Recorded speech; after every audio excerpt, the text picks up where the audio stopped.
This is a Scottish clock made circa 1830 to 1835. The reason it's believed to have been made at that date is because earlier painted dials have these outer minute rankings around the dial, and the second form of a painted dial would just be at the quarters. These kinds of clocks are the last of tall clocks, as they fell out of fashion between 1830 to 1840. This clock features a pretty case that stands out on cutout feet and has a panel. Then it has an inset paneled door, and it comes to the bonnet, which is called broken arch or swan's neck pediment.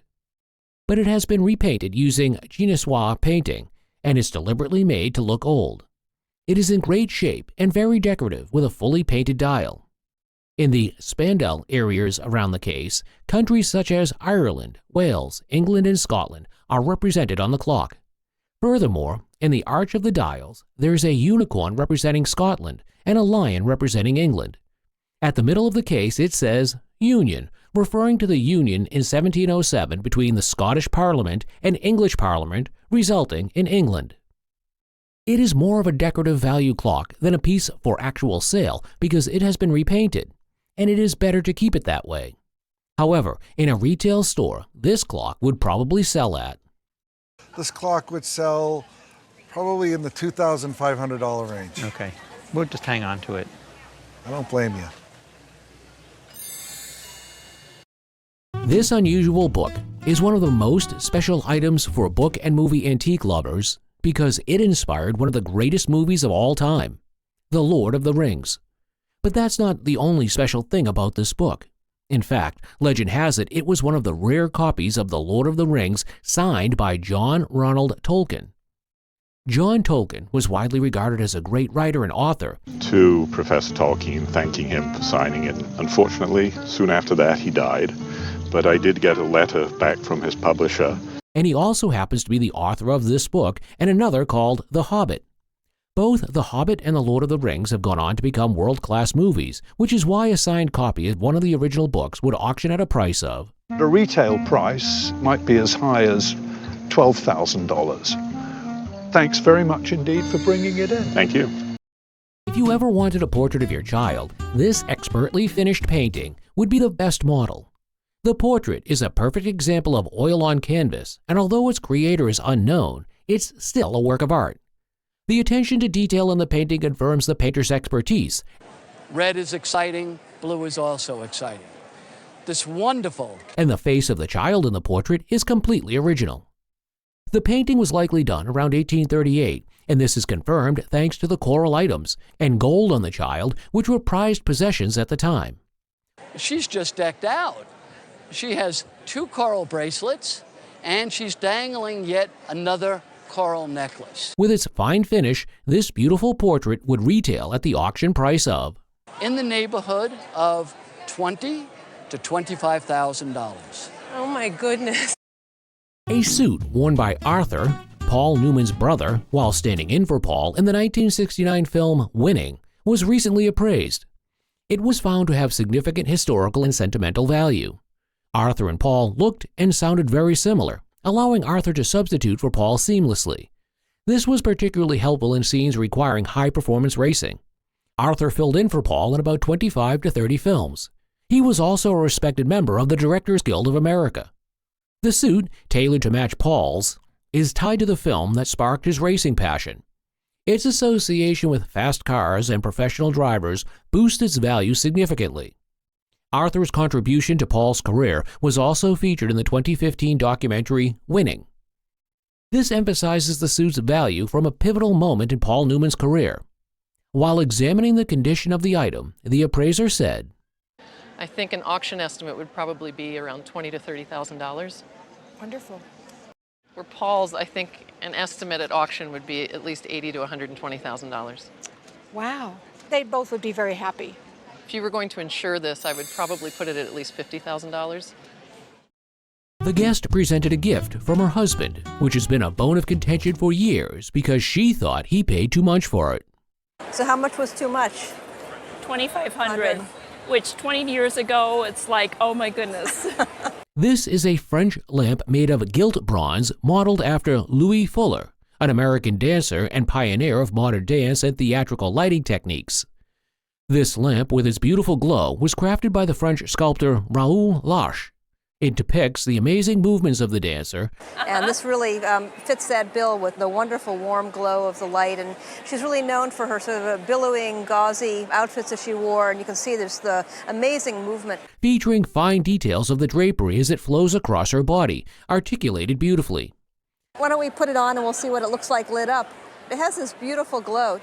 It's a French lamp. The sculptor is Raoul Larche, who was working in France in the latter part of the 19th century. This stunning piece, made of gilt bronze with a perfect glow when lit up, has a foundry mark and will have a price of... I would say for auction, I would estimate it between $25,000 and $35,000. Are you kidding me? Oh my goodness. We are presented with an airplane propeller floor lamp, which the guest's father bought from a flea market. A great piece of modern design with a stunning appearance. Well, let's dig into a little bit about it. What it is a great piece of modern design. It's just stunning. Looks even better lit up here. It's incredibly heavy and about 46 inches tall to the base. Because you're right, it's massive. It's incredibly heavy. Given the size of the base and the length of the propeller, this item is more than likely from a World War I bomber.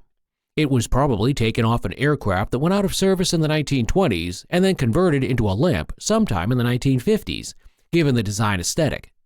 Oh, you see the trench art coming out of World War I. We see boxes made out of propellers. Never seen a floor lamp. Considering the two segments, an airplane propeller and a floor lamp, in great condition, it will have an auction value of... I think a conservative auction estimate would be between $2,000 and $3,000. Wow. This is a Rolex day-date watch, bought in 1964, which gained fame as the presidential model when Lyndon B. Johnson received one as a gift. He bought it in Hong Kong during his army service in Korea for $1,000. You took very good care of it. This is crisp, it's clean. How often did you wear it? Probably 3 or 4 days. The box is made of ostrich skin, sealed by Japanese customs, and it has the hang tag and Rolex oyster tag. You have the original timing paper. It's got your serial number for the watch. Over here you have the little catalog. Watch was timed in 1962 and bought in '64. Watches could sit in retail stores for years before being sold. It's 18-karat white gold with a pie pan dial. Foil hang tag alone is worth $500. The complete set's retail value is... And the watch is in such great condition. A retail price on this is going to be $20,000. Oh, my. Well, it kept up with the times. Child's desk from an estate sale reveals a blend of genuine antique craftsmanship and modern alterations. The desk features unique sliding drawers and a fold-down writing surface, characteristic of 18th century Massachusetts design. Well, New England makes a lot of sense because this stylistically is a Massachusetts child's desk on frame. This desk was purchased by the guest who was drawn to its original look and charming features. Though the desk was originally crafted with authentic white pine, closer inspection shows newer parts have been added to the base. Marks made to simulate wear and mismatched wood pieces indicate some deception by the desk's remaker. The person that made this was trying to deceive. Part of the deception here was that he used 3 pieces of old wood, and all the rest of this is fresh, brand new wood. The top section is genuine 18th century, but the base likely dates to the 1920s to 1940s. With its combined antique and newer elements added to it, this well-crafted desk would have an auction value of... I'd put an auction estimate on this piece of about $1,500 to $2,500. Okay. Set before us is a stunning landscape painting. Our guest inherited this masterpiece from his mother. His aunt received it from the illustrious painter Robert Wood. Robert Wood was an American landscape painter. Robert Wood is an interesting artist, a long-lived artist. He born in 1889, lived to 1979, about 90 years. This painting depicts a serene landscape accentuated by beautiful bluebonnets. The bluebonnet is the Texas state flower. This is an exceptionally beautiful piece in great condition. Due to its uniqueness and significance to Texans, it would fetch an impressive auction value of...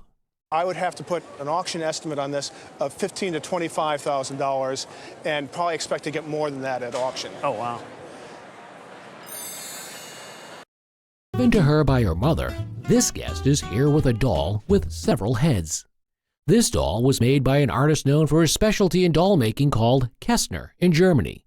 He started making dolls very early when porcelain heads were in vogue and later moved on to bisque dolls like the one presented.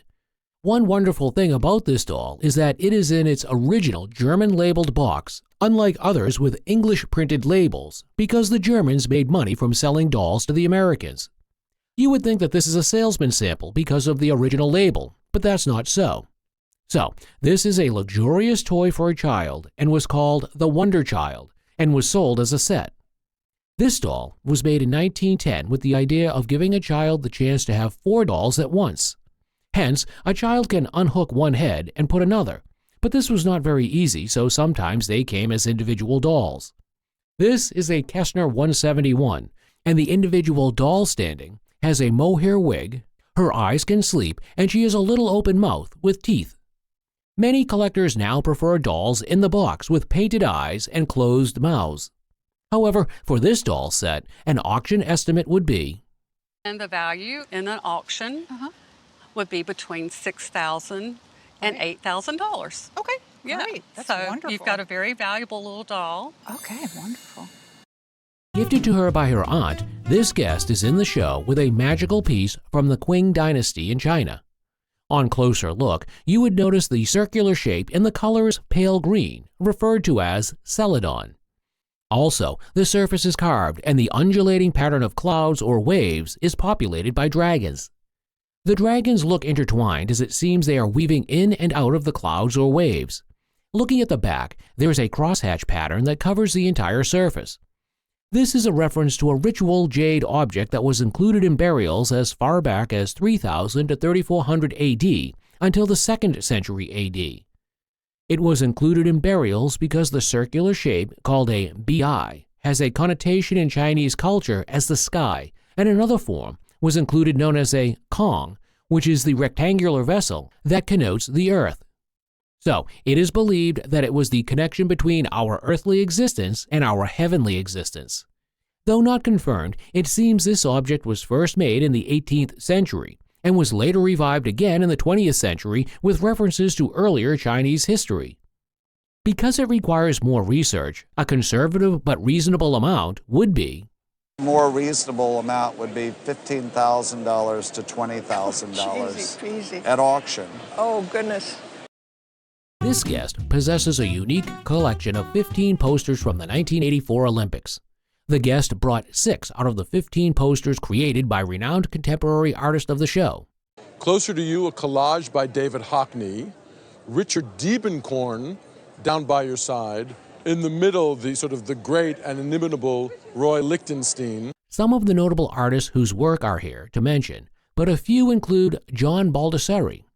Baldessari was an American conceptual artist known for his work featuring found photography and appropriated images. Another artist that we mention whose work is featured here is Sam Francis.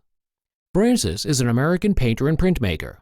This portfolio is rare due to its complete set, which was a first for Olympic game representation. Unlike other Olympic posters, this set features diverse artistic styles rather than a single designer. At auction, the total collection of these Olympic posters with diverse artistic styles from well-renowned artists would be worth Auction, they would sell alone for between $5,000 and $7,000. Wow. This is a Frank Lloyd Wright Henredon Heritage Furniture Collection bought in the 1950s. It was made in August 1955 as seen on the furniture. Indeed, this was designed by Frank Lloyd Wright, who was a well-known American architect of the 20th century. Particularly, this furniture was made on a commercial level, unlike other Frank Lloyd furniture that are made for houses he built. However, this piece has some sort of love look to it. Hence, it can be repaired to improve its value. Plus, it has the original fabric under this beautiful blue surface. Another way you know this is designed by Frank Lloyd Wright is by these wonderful motifs on the outside, a classic identifier found on all his furniture. The most valuable of this collection is the coffee table, which is estimated at about $8,000. So, the 3 pieces at an auction would bring in, I think the 3 pieces at auction would bring somewhere between $15,000 and $20,000. The guest brought in these lovely dolls given to her by her mother before she passed. They are three little pigs made by Madame Alexander in 1939. Still in their true colors, composition, original labels, marks, and with their original curved tails, these dolls are a beautiful piece to the eyes. It is difficult to find such items in good composition with their pants and gloves still intact, and their shoes have not fallen off over the years. Madame Alexander is a prolific doll maker, still alive and active in her craft. These pigs are hard to find in good condition. Therefore, in a doll shop, they would sell at. These three little pigs would sell for about $750 a piece. Oh, wow. That's wonderful. Very nice treasure. Thank you. Guest brought in 2 vintage baskets for appraisal. She inherited these baskets from her great-aunt and believes they might be from Arizona, early 1900s. Based on the unique starting stitch, the appraiser thinks they might be early Papago baskets, woven around 1890 to 1900. Interestingly, even though Papago baskets typically use yucca materials, these baskets use Pima materials like willow and devil's claw. Older basket has a beautiful butterfly wing design, which is very rare and desirable by collectors. Another clue that these are not traditional Pima baskets is the lack of the usual whip stitch around the rim. This basket's probably circa 1930s, maybe 1920s. Also, doesn't have the typical Pima whip stitch around the edge. The wear and tear on the older basket adds to its character, and the natural aging has given it a beautiful golden patina. Both baskets were likely made for tourists as Pima basket designs became more elaborate to suit tourist preferences. The rarer butterfly wing design basket is estimated to be worth. This basket, I think we're talking $1,000 to $1,100. Okay. Other basket with a more common design is estimated to have a retail value of. In this basket, a retail value would possibly be around $750. Okay. This helmet belonged to the guest's grandfather, Wesley Winkler, who served in World War I. Winkler was part of the 55th U.S. Engineers, constructing railways in France from 1918 to 1919, and patriotic symbols painted by a fellow soldier.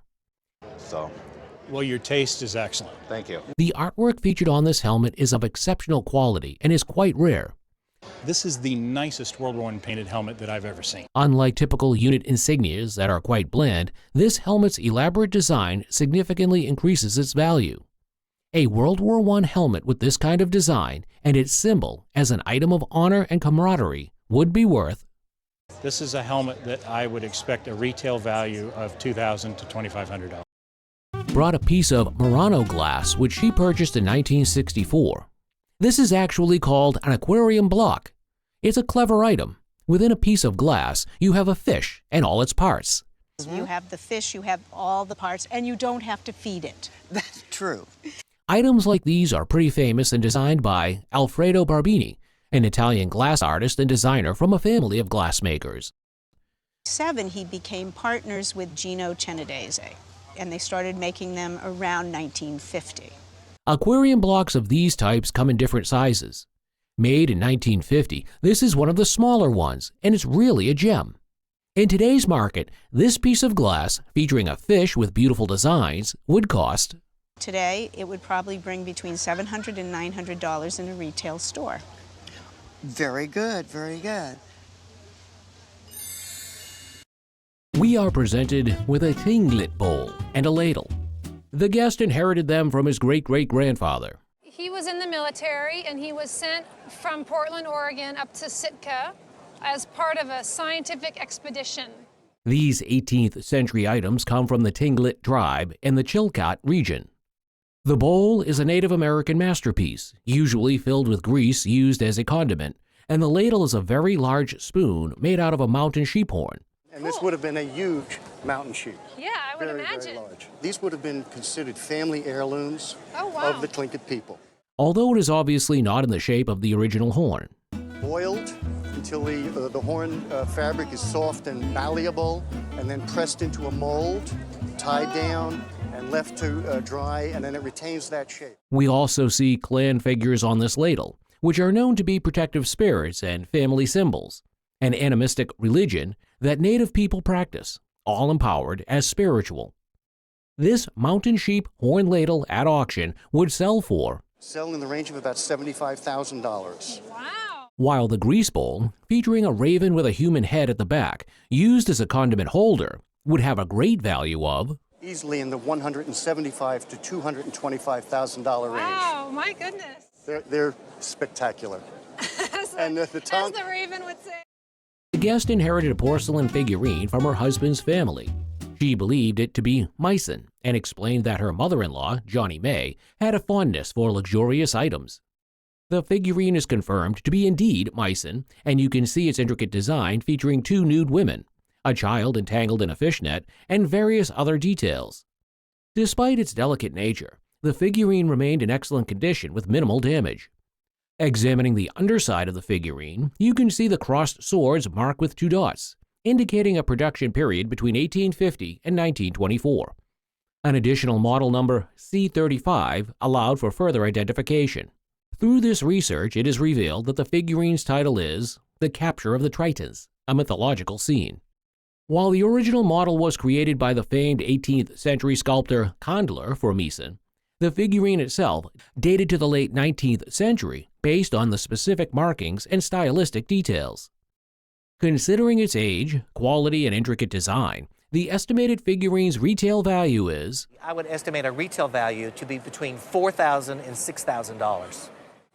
Johnny May would be very proud of She that would. if she were living. Yes.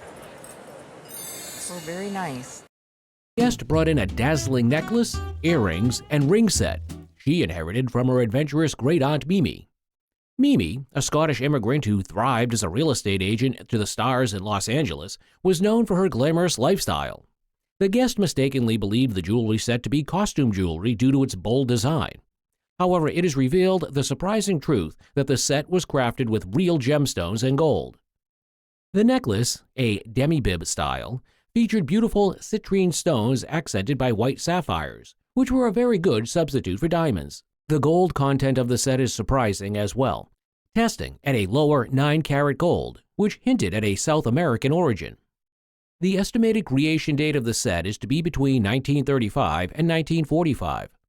While not considered top-tier jewelry, the set held a unique position between costume jewelry and high-end pieces. Given its fabulous design and completeness with the earrings and ring, the estimated value is For $3,000 to $4,000. Oh my gosh, really?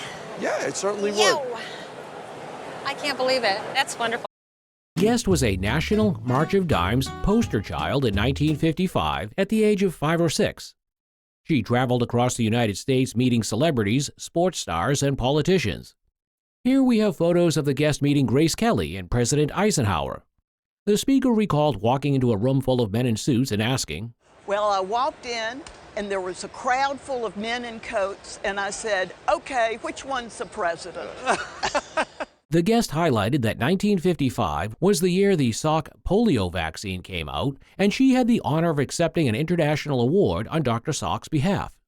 Even though she was young, she understood the importance of her role and would tell people to donate to the March of Dimes. Shifting attention to the book filled with autographs and photos from the guest's time as a poster child. These included signatures from Elvis Presley, President Dwight Eisenhower, Yogi Berra, Arlene Francis, and many senators. The estimated retail value of the autographs, with Elvis Presley's signature being the most valuable, is about $4,000 to $5,000 in Wow. signatures. Yeah. Thank you. The guest brought in a 1988 George Nakashima Konoid bench, which he purchased years ago, to the show.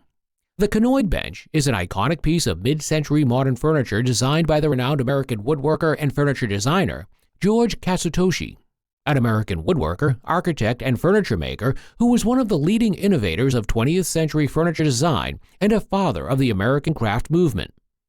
Butterflies add value to George Nakashima furniture. You've got a free edge along the front, you've got a free edge along the back. The bench was made with rich black walnut wood, showcasing the natural character and distinctive organic sculpted shape of the grain with a continuous flowing contoured seat. While visually striking, the Konoid bench was also highly functional as a seating piece. The sculpted seat provides ergonomic support and comfort. The bench is considered a quintessential example of Nakashima's design philosophy and craftsmanship. It exemplifies his reverence for natural materials and processes. As a timeless piece of furniture, this conoid bench would auction at, Well, I would say at auction, in today's market, this conoid bench, this wonderful conoid bench, would bring between $35,000 and $45,000. Yes.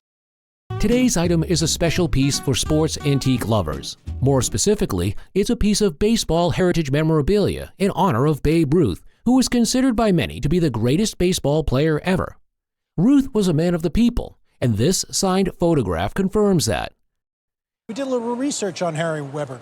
Harry was a theatrical agent. Yes, a vaudevillian agent. A vaudevillian agent, and one of Babe Ruth's very first agents. But besides being a signed photograph, this item is special for 3 reasons. First, the picture is unusually large, which is uncommon. Second, the picture is one of his earliest, taken when he hadn't yet become very famous. Would appear with tap dancers and jugglers and comedians, and he would do a little skit. And people would come from all over to see Babe Ruth, and this was a way he could make some extra money at the time. Finally, even though the picture was signed around the 1920s, it is still in crisp, top-notch condition. Given these reasons, this perfect photograph of one of sports greats would auction at. I would put an auction estimate of this photo somewhere between $15,000 and $20,000. Oh my gosh. This fantastic painting really catches the eye. It was picked up on the side of the road by the guest's father in Oklahoma in the early 1960s. Interestingly, these 2 paintings were the works of Eugenie Wireman, an American visual artist and illustrator. He thought that they would be something my mother would enjoy. She was an artist, and he took them home to her, and she cherished them until she passed away in 2005. The first picture, titled Christmas Morning, depicts 2 kids in Christmas dresses with happy expressions. However, these paintings have been restored by the guest, which slightly affects their value. At auction, this painting is estimated to be worth Probably sell within a range of $3,000 to $5,000 at auction. Okay. The second painting features a girl in a colorful dress and a hat. Although restored, it would fetch a value of, I think an auction estimate of between $1,500 and $2,500 would be appropriate on that, with an insurance value of $3,000. Okay. Guest brought in a magnificent chair unlike anything the appraiser had seen before. This impressive piece of furniture was constructed from a combination of elk and moose hide with a buffalo hide seat, creating a look that celebrated the American West. It belonged to a set of 4 chairs that originated from the Clarence Parker Estate in North Dakota, and the guest believed it dated back to the early 1900s. Upon closer inspection, the date of the chair is revised to either late 19th or early 20th century. This revised dating was based on the specific techniques used to fasten the various hide components together. You can see the nuts, bolts, and brackets visible on the back of the chair, which were indicative of 20th century construction methods. Beyond the dating, the chair's quality is quite impressive. Unlike many hastily assembled pieces of horn furniture, this chair exhibited meticulous craftsmanship, possibly even hinting at being a commissioned work. This high level of detail was evident in features like the capped and plaster-filled moose horn tips, designed to prevent snags or injuries. Considering the chair's unique nature, rarity, size, exceptional condition, and superior quality, the estimated auction value is, I think a good auction estimate would be $6,000 to $8,000, but that's not to say that it couldn't surpass that if the right people were engaged. Wood is not just for making furniture. It's also the material that holds a 19th century table model stereoscope. The guest presented a table modeled stereoscope for appraisal. The appraiser confirmed it was a high-quality stereoscope with solid walnut construction. The appraiser identified Alexander Beckers as the inventor and estimated this 1870s model, with early versions dating back to 1858 to 1859. The stereoscope had 2 ocular pieces for simultaneous viewing from opposite sides. The stereoscope cards have identical images for 3D viewing. The guest's stereoscope included images by C. Heimberger, a local photographer from New Albany, Indiana, adding a regional touch. The appraiser also highlighted stereo views by the Keystone View Company of Meadville, Pennsylvania. These were part of a larger set of 600 stereo views, with the guest drawer containing cards numbered 576 to 600. This part of the set, dating to around 1910, contrasted with the 1870s origin of the stereoscope. While examining the condition of the table model stereoscope, the appraiser said, "The market value of this machine and the cards is probably $400 to $600. The guest brought in a Martin guitar that belonged to his great-grandmother, a Civil War bride who lived near Clarksville, Virginia. The guitar was a cherished heirloom passed down to the guest's father. The guitar is a C.F. Martin Ott 28 parlor guitar, a style popular in the 19th century. These guitars were smaller in size than their orchestral counterparts, making them ideal for playing while seated, hence the name parlor guitar. Parlor guitars were a popular choice for women during this era, and they were often featured in string instrument bands. The particular Martin guitar brought in by the guest was in exceptional condition, especially considering its age. The guitar's spruce top and rosewood sides and back were adorned with inlay work, and it featured a pyramid bridge, a design commonly seen on 19th century guitars. The original coffin case, with its worn leather exterior and a faded Southern Railway sticker, added to the guitar's historical significance. Given the guitar's excellent condition, rarity, and historical significance as a family heirloom, the estimated value is, at least $3,000 to $5,000. Wow. At a much recent auction, however, the value of the piece went higher and is now valued at $5,000 to $6,500. Wow. Wow. Well, I know that my dad would never sell it. Before us lies a piece of history, a Shackleton expedition diary that has survived the passage of time. Penned by one of the crew members of the extraordinary expedition to Antarctica, led by the legendary Ernest Shackleton, who was an Anglo-Irish Antarctic explorer. Our guest's father acquired this relic from a friend about 40 years ago. The diary has been very well preserved despite its fragility. However, there's a small imperfection, with some pages missing. This diary provides a detailed first-hand account of the perilous expedition. I think this is the 30th of March. Yep. That must be 1915. Shot last dog, kept pups for food, their flesh a treat. Actually eating the dogs. Dogs, yes. Without a known author, this phenomenal diary's value is somewhat diminished, with an auction estimate of £30,000. Oh no. No. So I don't want it. No. Featured on the show today is an Italian violin, along with its bow. The items used to belong to the guest's great-aunt, who was a violinist. Accompanying the violin is a bill of sale issued at the time of its purchase in 1921. Rudolf Wurlitzer attests that this violin is a Camellius Cameli. On the violin, we can observe that the strings are broken, but the item boasts detailed craftsmanship. At the front of the violin is a finely carved spruce top, and the violin's arch is flat and full. On the back of the piece, we can discern curls on the wood, denoting it was made from opio wood. In northern Italy, and it grows only in northern Italy, done very, very closely in the Italian style. There are textures on the surface of the violin from tool marks. However, the violin was discovered not to be authentic, and although it is fake, it is still valuable at auction, fetching a value of It was between $6,000 to $8,000. Another item displayed is the French bow, made by Caressa and Francois in Paris. The bow's ferrule has a rounded front, and the bow was crafted from Pernambuco wood. At auction, this bow is estimated to be worth That's the value of the violin, and that is about $6,000 to $8,000. Here with us today, we have a violin and a bow from the 19th century. The guest purchased these for $75 at an antique store. The violin was made in Mirecourt, France, around 1900 to 1910. It's a good, typical French commercial violin of the period and comes with a bow made in 1925. The bow was crafted in the Victor Fatigue workshops in Paris. Although the bow shows a lot of player wear, it's still a Victor Fatigue bow. The bow from a great maker, along with a French violin, would probably be worth about $3,000, $3,500. I think the bow is worth about, as it sits, $5,000. In really great shape, a bow like this should be $15,000. This guest inherited an atlas from his father.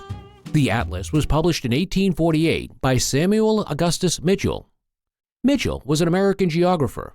Furthermore, opening the book unveils different maps of various states of the United States, including a map of the United States before it acquired some lands that were part of the Mexican territory. It wasn't until 1850, a couple years later, that this whole area was divided up. It also contained a map of Oregon, Upper California, and Texas. However, this atlas has some missing maps. Upon close observation of the book's binding, we can see it has some wear due to the passage of time. This book is one of the most historically significant maps of the United States, estimated to be worth. The value as a whole would be about $3,200. I think that's great. I think I will keep it as a complete atlas. That's great. And just enjoy it. A Chinese silver tea set with a storied past is what is presented today before us. The tea set was acquired by the guest's mother at a tag sale about 45 years ago. The tea set, dating to around 1910, is adorned with intricate dragon motifs, a symbol of good fortune in China. The dragons are depicted chasing a flaming pearl, an integral part of the set's design, often left blank for engraving. It also forms part of the composition because the dragon's always chasing it. So it's quite a nice sort of decorative motif. The raised silver tendrils create a striking 3D effect, showcasing exceptional craftsmanship. Tendrils coming from the dragon's snout are raised above the bodies. The market for Chinese silver is robust, making this piece particularly valuable. This tea set with its Chinese design and style is quite a sight, and at auction would be worth. I think at auction this would be $5,000 to $7,000. Oh, wow. Awesome. A gift from an emperor should be worth a fortune. The guest presented a tea service, a gift to his great-great-grandfathers, a token of appreciation from the Tsar of Russia in 1892. 1888 or 1890, there was a huge famine in Russia, and he raised $35,000 through his preaching efforts and his evangelistic efforts. This gorgeous silver tea service has a quality worthy of an imperial gift, made by Ovchinnikov, a renowned maker in Moscow. The technique used to make the tea service is enameling, called Cloisonne enamel. It was made by Ovchinnikov. You can see the name right here. It's a little hard to read. A little hard to read because it's in Cyrillic, of course. Although there's no exact indication that it came from the Tsar himself, there's an imperial warrant at the bottom. Considering the service as the beautiful thing it is for tea, this complete tea service made with enameling will sell for. The market value would be about $10,000 today. We don't know whether we're scared or very happy. More than you thought. More than you thought. The guest presented her grandmother's bracelet, an 18-karat gold bracelet made in Italy in the 1950s. A really great quality example of the use of multicolored gold. It has a 750 marking, indicating its authenticity as Italian gold, also featuring chunky and wide links, giving it a striking look. Despite its age, it's still in very good condition. This 18-karat gold bracelet adorned with chunky and wide links will have a retail value of would be in the neighborhood of $5,500 to $6,500. Do it. Wow, that's quite a bit. We are presented with an ancient silver spoon. This item originally belonged to the guest's mother, and it dates back to the 1380s or the 1390s. A very rare piece featuring a diamond point. In fact, this is known as a diamond point spoon. Although it's not in great condition, it has a thin bowl and has been cracked on the sides, filled with silver solder. It looks rather bright because it's been polished up. And this little piece here, which is called a diamond point. Items of this sort found in wonderful condition have been sold in London for a very large sum of money. At auction, this spoon with a diamond point, despite not being in great condition, would sell for. This one is probably worth somewhere between $10,000 and $20,000. Wow. We are presented with a collection of etchings and copper plates, which the guest was involved in the publication of the portfolio. Now we're showing these are 6 etchings right here by Salvador Dali. These etchings emerged from the portfolio called La Vida e Sueño by the artist Salvador Dali, a Spanish surrealist artist renowned for his technical skill and strikingly bizarre images in his work. In 1975, of these subjects, but they were produced by another printmaker based on Dali's designs. They weren't original Dali's. Interestingly, these etchings came with the artist proofs, which is uncommon, making this unique. Featuring 2 subjects which are straight etchings printed in 2 colors, black and dark green. And this is just a straight etching printed in 2 colors, the black and the dark brownish green. and the 2 original etched copper plates with a proof on print, showing crisp plate marks on the inky edges. Still part of this collection, we see another print with 2 colors and an added red color. You have the 2 original etched copper plates. And I love the proofy aspect of this print where you have these very crisp plate marks with inky edges. And another print with a green stripe painted by hand and an inscription in French. And then again on this print, the etching here, you have this green stripe, again in hand. These items are from the 60s, featuring beautiful prints with artist proofs for each and original copper plates. An overall estimate at auction would be... So the value on these, I would put at $5,000 each. Overall collection, $80,000 for replacement value. A burst of inspiration is what brought about this advertisement sign. The sign features a character from a comic strip created by Richard Felton Outcault. Outcault was an American cartoonist considered a key pioneer in the modern comic strip. In and around 1902, it was Richard Fenton Outcault that came out with the Buster Brown comics. Buster Brown, the name of the character, along with his dog Tige, became the iconic mascot of the Brown Shoe Company in 1904. This sign boasts bright colors and a striking design. The character is one of the most recognizable shoe signs ever.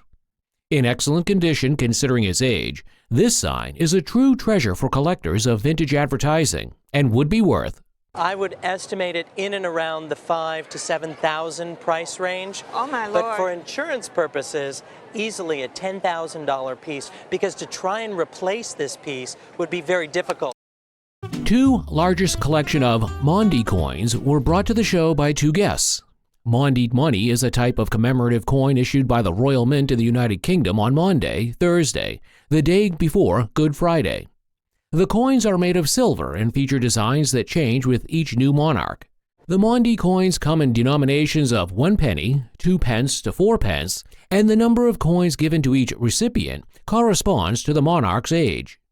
The tradition of distributing Maundy money dates back to the 13th century when the British monarch would wash the feet of the poor and give them food and money in a ceremony on Maundy Thursday. While the foot washing tradition has largely been discontinued, the distribution of Maundy coins continues as a way for the monarch to recognize the service of the community. These coins exemplify a fascinating and historic part of the British numismatic and religious tradition, and would conservatively be valued at...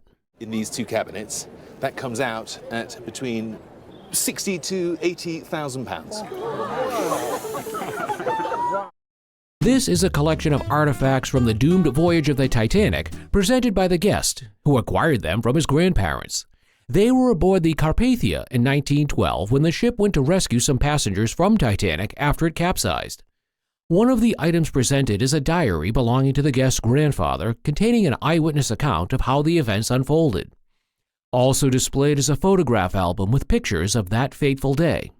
You've got the eyewitness photographs, you've got the eyewitness diaries, then you have the letters that were written to your relatives from the survivors who stayed in their cabins. Yes. Additionally, we have letters written by survivors who were accommodated in the cabin of the guest's grandparents aboard the Carpathia. Lastly, there is a hardtack biscuit that was aboard one of the Titanic's lifeboats. This collection serves as a poignant reminder of the tragic events of the Titanic, and it is no surprise they are estimated to be worth. In terms of what the Titanic stuff has been selling for, and whether the market is going to continue like it has been, $50,000, $75,000 for all of this stuff, it wouldn't surprise me at all. Very good. In Connecticut, the guest's brother coached a Little League team, and one of the players' dads, who worked for Sports Illustrated, gave him sports memorabilia from his store. As a lifelong Chicago Bears fan, the guest received this jersey from his brother. This jersey belonged to Gale Sayers and is one of his jerseys worn during away games. Gale Sayers, known as the Kansas Comet, was one of the greatest players in NFL history. His career was tragically cut short by a knee injury, yet he became the youngest man ever elected to the Hall of Fame. This Chicago Bears jersey is from 1969 to 1970, prime years for Sayers, and the tagging is perfect for authenticating it. It's from King O'Shea, the Bears manufacturer back then. What have you been doing with it? It's been folded up inside a box in my closet at my parents' house. When I opened it up and my wife saw it, she was like, "Is that your high school football jersey?" And I, of course, told her no, and she was like, "We just need to turn that into a rag." And The jersey displays heavy use, dirt, sweat, blood, and repairs. I put it back in the box, and it's been probably sitting in that box now, well, about 16 years. Collectors adore these battle scars. They tell a story. Despite the missing zero on one sleeve, it's still incredibly valuable. This jersey, I would estimate at least $20,000 to $30,000, Roger. Updated value of the jersey is $25,000 to $35,000. This early 19th century lap desk that serves as a portable office from a bygone era was inherited by this guest from her grandmother's estate. Inside this desk are an original inkwell and a red wax seal that has candle burns, which are testament to its historical use. There's also a booklet dated 1830 that reveals the industrious life of an American businessman called John R. Wilder, who was based in Savannah, Georgia. November 9th, 1830, and inside we see how industrious and hardworking he was. All of these debits, he was training to be an accountant. Wilder's calligraphy book, dated 1835, and a map hint at his journey to Savannah, where he began with only a silver dollar. Fall River, January 1835, he moved to Fall River, and inside he practiced his penmanship. He's written down these thoughts and certain poems down in this little booklet. The silver dollar and an 1860 receipt from Central Railroad also add to this desk's rich narrative. This desk truly can be said to be a historical time capsule, and as such, its estimated value would be probably worth in the area of between $3,000 and $5,000. That's fabulous. The guest brought a salt-glazed stoneware water cooler made in 1830, which was acquired from his aunt's home after she died, to the show. Salt glaze, or salt glaze pottery, is pottery made in Baltimore, Maryland. Baltimore was the biggest stoneware producing area in the south of the Mason-Dixon line. The salt-glazed cooler is usually stoneware pottery with a ceramic glaze of glossy, translucent, and slightly orange peel-like texture. See that shininess and the kind of like a orange peel surface? That's the salt. Which is formed by throwing common salt into the kiln during the higher temperature part of the firing process. Coated it and protected the liquids from coming out. Sodium from the salt reacts with silica in the clay body to form a glassy coating of sodium silicate. It is molded in an ovoid or pear-shaped body in a blue-gray color with hand-incised decorations such as geometric patterns, floral motifs, or the potter's mark, and a spigot or faucet near the base to dispense the water. This piece, in excellent, well-preserved state, would conservatively be valued at This easily at auction is worth in a range of $3,000 to $5,000. Oh, you're kidding. Yeah. Imagine folks seeing these toys in your living room as an adult. Many of them wouldn't know how special they are. These toys are called Buddy L toys after their manufacturer. Of making fenders for full-size cars. And he was so tired of seeing his son's toys getting so broken up that he started making toys. And they were some of the finest toys ever made due to one predominant fact. They were made by a company called Buddy L, who probably made some of the finest, what we call pressed steel toys ever made. Which was that their steel construction was among the most solid in the toy-making industry. This is what we call the flat-top Roadster, and this is called the Roadster Pickup. Another special fact about the toys is that Buddy L was known for making trucks, but these toys were one of their finest sets of full-size toy cars ever made. Due to their strong steel make, these toys at auction today would retail at I would fully expect at auction to bring $1,600 to $1,700. That's excellent. That makes them worth saving. It's worth saving. If you showed these photographs to children nowadays, they would think these were pictures of just any cowboy. But these photographs serve as pieces of American history and patriotism. European royalty by the dozen. He was a great popular hero of America's late 19th century. They are photographs of Buffalo Bill. Buffalo Bill was a showman and former soldier who was one of the popular heroes of the late 19th century. Who came forward at the end end of the Indian Wars period. The Northern Plains Indians had been pacified by the United States government. He's most famous for killing 60 buffaloes, which earned him his name. These photographs shown here are photographs from different spans of Buffalo Bill's career. As a respected figure of the late 19th century, these photographs would auction today at... So we've got a total value here of $2,000 to $2,500. Wow. Are you surprised? I'm surprised. Many tribes and regions are known for their rug-making prowess. However, this Kuba rug adds more perspective on the creativity of many cultures. This Kuba rug is from the Caucasus region comprising Armenia, Georgia, and Azerbaijan.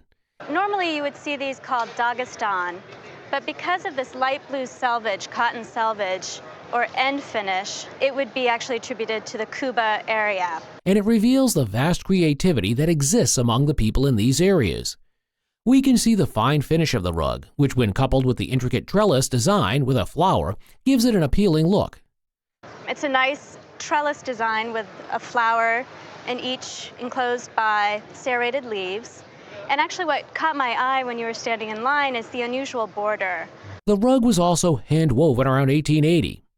Given its appealing look, this rug today would retail at the auction price of... No kidding.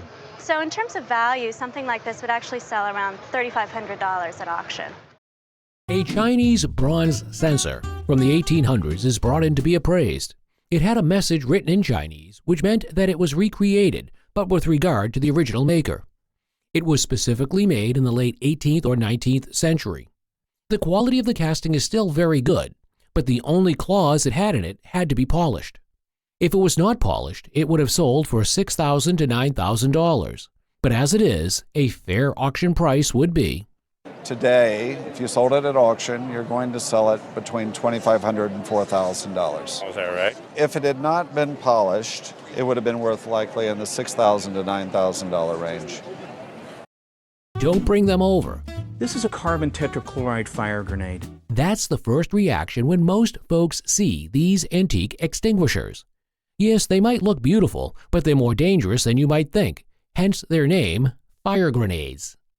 These fire grenades were used in the 19th and 20th centuries to extinguish fires, and in contrast to what many collectors might think, they're not appraised anymore.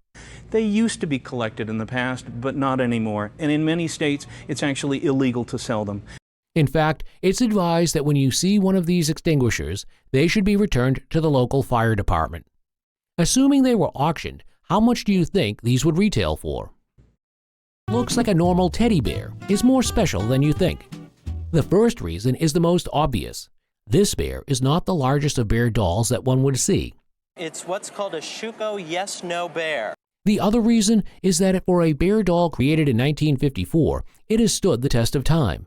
But perhaps the most exciting part of this bear is that it can talk.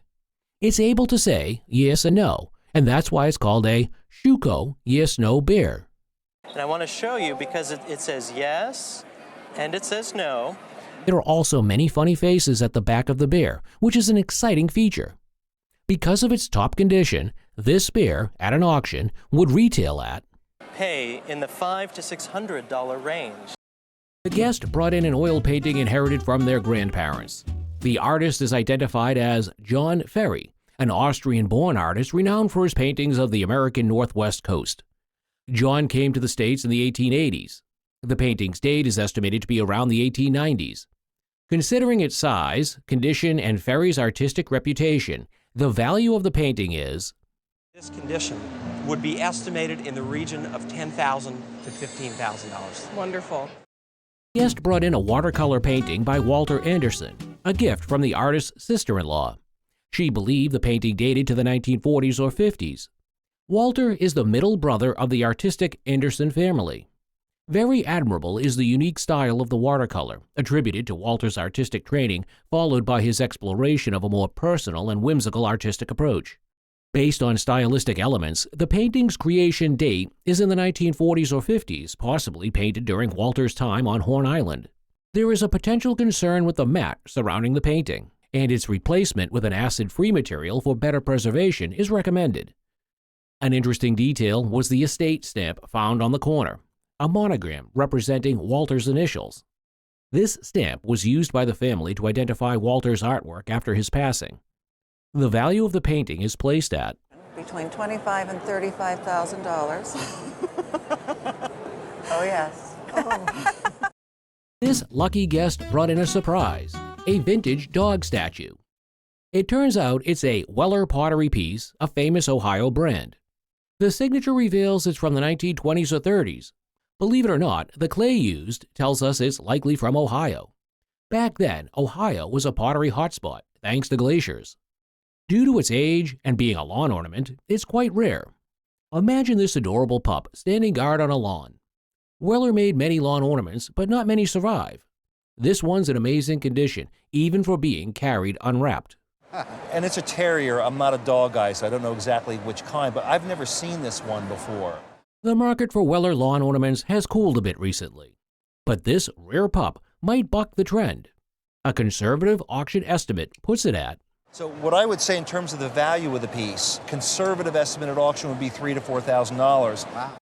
Displayed before us are two beautiful bandolier bags inherited by our guest from his father, who was working at a nursery when he acquired the pieces. And from the best I can tell, he traded nursery stock for these bags. This style of bandolier bags was made by the Western Great Lakes tribes. They got so good at making them that some of the groups out in the Dakotas, specifically the Western Sioux, would trade a horse for a bandolier bag. And the bag, with the floral designs, dates back to the late 19th century. While the Oweeby bag dates back to the mid-19th century, boasting overlay stitches on cloth depicting floral designs. Although made a long time ago, these bags are in terrific condition. As symbols of Native American cultural heritage, these items would have an auction value of They're still selling for about $1,000 to $1,500. The guest brought a collection of Cracker Jack cards that her husband inherited from her father-in-law. Her husband's father had 3 brothers who didn't eat all the Cracker Jacks but collected the boxes and got these cards. The Cracker Jack had been around since 1890, and the cards were first introduced in 1914. The cards came out in 2 sets, one in 1914, where each card required the purchase of Cracker Jack box, and the other in 1915, where a full set of cards could be ordered once. The guest collection included Hall of Famers like Joe Jackson, Ty Cobb, and Honus Wagner. But there's one card that really makes it a spectacular collection of Cracker Jacks. Do I have it? And you do have it. Hi! The Christy Mathewson card was by far the most rare and scarce card, identified to be from the 1914 set, as the 1915 set featured him in a different pose. With a skilled appraisal, the card's hidden value was unveiled, revealing the price tag at auction, as is. This album's worth $30,000 to $40,000. Oh, the kids are going to be on this right away. So you got a Cracker Jack surprise. A sparkling testament to the art of adornment is what this collection of items represents. Our guest showcased this collection of pin brooches, which she collected over the last 15 years. Included in this collection are a variety of pins, brooches. You've got all sorts of names represented, countries represented, and also time periods. Such as the Bohemian garnets and a Norwegian enameled piece, among others. These items span from the 1890s up to the 1980s. The guest had taken her time to attach the items to a mannequin, making it easy for us to see them all, and also adding to their beauty. At auction, this fantastic collection of pin brooches is estimated to be worth. We came up with somewhere between $15,000 and $25,000. I know that's a lot of I know I different can't ranges. say what I'm thinking in my mind, but... What? Yes, you can. What are you thinking in your mind? Oh, no, you can't say that, Mary. The guest brought a Buddhist figure from his uncle's collection for the appraisal. The uncle served in the Navy during World War II, and when the war was over, he used to lend money to the soldiers for recreational sports on the way back home. The soldiers paid back through collateral, so the guest's uncle collected a whole trunk of collateral by the time he returned back home, including the figure brought for appraisal. Based on the posture, the decoration, and the lotus base, it was determined that the figure was Chinese. It dated back to the late Ming Dynasty or the early Qing Dynasty from the 17th century. The figure had a nice good size and featured a number of uneven and rough pits on the surface that was originally covered with dark burgundy lacquer permeated with gold leaf. These figures were always cast hollow because the bronze was fairly inexpensive material and had a really nice detailing on them, typical of the Ming era. This exquisite 17th century brass antique was quite rare and was appraised at, in today's market, this would make somewhere between $5,000 and $8,000. Oh my, we're that $5,000 and $8,000 at auction. And that's simply because it's a very strong market. There's a lot of people interested in this type of material, particularly in mainland China, and there are relatively few of them available. If it had been intact with all the gilding and everything present, it would have been significantly more valuable than that. Purchased by this guest at a Goodwill store some years back, these plates are hand-painted and created by the renowned Copeland Spode Company. And I knew it's fine porcelain. Yes, they are made by Spode or Copeland's, which is the same company. They were originally known as Spode, and in the 19th century the name changed several times and became Copeland. The plates feature intricate designs, including colorful birds and detailed insects, which enhances their uniqueness. Everything from ants. The second set showcases beautiful hand-painted scenes of lakes and the famous Billingsley Rose design. Named after a 19th century artist whose last name was Billingsley, who originated this design of a specific type of rose. Each plate is marked with the Copeland Spode name and a date code, revealing their production years of 1892 and 1917. The exceptional quality and decorative nature of these plates makes them highly valuable. The total value of this collection of plates, with their intricate design and style, would be valued at. So the total value of all the plates on the table would be between $1,300 and $1,950. That was a very good day for me. This pretty thing is definitely girly, perfect for a lady's dressing table. They asked how it ended up with them. Well, their mom gave it to them, and it was from an old friend of hers. They didn't care much about it before, even though they always admired it in their mom's cabinet. They hoped it would be theirs someday, and now it is. They mentioned it's going to another family member named Pauline. They talked about who made the silver and glass parts. They figured the glass part came first, then the silver part. They said it's a perfume bottle. They think it once held their grandma's perfume, and they could still smell it a little bit. They checked the hallmark and found out it was made in 1898. The green color is because of something called uranium oxide. They found it cool how the color changed from clear to green. They joked that their mom doesn't care for it, so it's better if they take it home. They said their mom could avoid handling what she thinks is worthless. They're starting to like it more now. They ended the talk on a happy note, saying it's a nice thing with a bit of history. While examining the condition of the item, the appraiser said, "That's worth, I don't know, 100 to 150 quid. Oh, lovely.